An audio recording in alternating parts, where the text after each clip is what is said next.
Alright, tama ka dyan, Perceline. Talaga namang magiging mainit ang Lunes na ito, no? Dahil nga po yung ating northeast monsoon ay hindi po nakakaapekto dito sa Metro Manila at sa buong bansa. Ang weather system nga po na nakakaapekto sa buong Pilipinas ay ang tinatawag natin na easterlies. Ano nga ba itong easterlies na ating tinatawag? Ito nga po, yung hangin galing sa silangan o galing sa Pacific Ocean, and characterized po yan na warm and moist. So asahan po natin na mainit na hangin ang dadalhin nito dito po yan sa atin sa Metro Manila at ganun din sa buong bansa. Pero wag po kayong magpanik, no, dahil in the next few days inaasahan po nating magre-re-intensify o muling lalakas at makakaapekto sa ating bansa ang northeast monsoon. Kung kaya't wag nyo munang itatago ang inyong mga jacket. Pero for today, magbaon po tayo ng extra t-shirt at ganoon din ang tubig dahil paniguradong magiging mainit ang ating panahon dito po yan sa Metro Manila at ganoon din sa kalakhang bahagi ng ating bansa. Wala namang dapat alalhanin dahil fair weather ang mararanasan for today. At ituloy-tuloy na po natin ang good news, no? Dahil ayon nga po sa Pag-asa,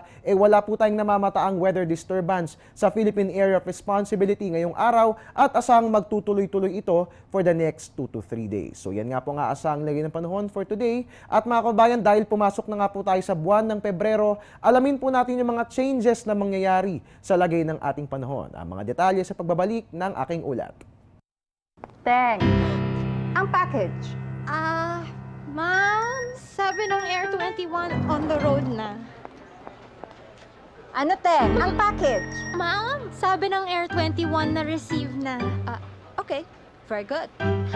Basta padala, sagot ka ng Air 21. May real-time delivery updates via text para worry-free ka. Teng, ang package, napadala mo na? Yes, ma'am, sa Air 21. Sa Air 21, sagot ko, padala mo.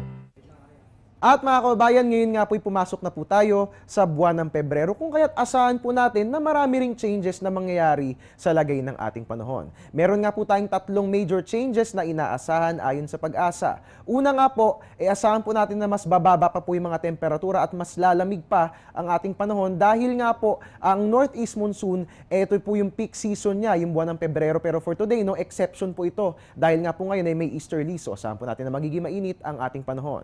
Pangalawa po sa major changes po natin, asahan po natin na magiging mas maulan dyan po yan sa eastern part ng ating bansa. At ang pangatlo po natin na inaasahang pagbabago para sa buwan ng Pebrero, 0 to 1 po ang ating tropical cyclones na inaasahan. So relatively speaking, maganda-gandang panahon naman po ang ating inaasahan para sa buwan ng Pebrero. At yan nga po ang changes na ating i-anticipate for the month of love, which is the month of February. At yan po muna ang latest mula rito sa Pag-asa DOST. Para nga naman mag-i-updated kayo palagi sa lagay ng ating panahon, please follow us on Twitter at Panahon TV at ang ating Facebook. Pwedeng i-like, panahon.tv. And of course, you can also visit our website. It's www.panahon.tv.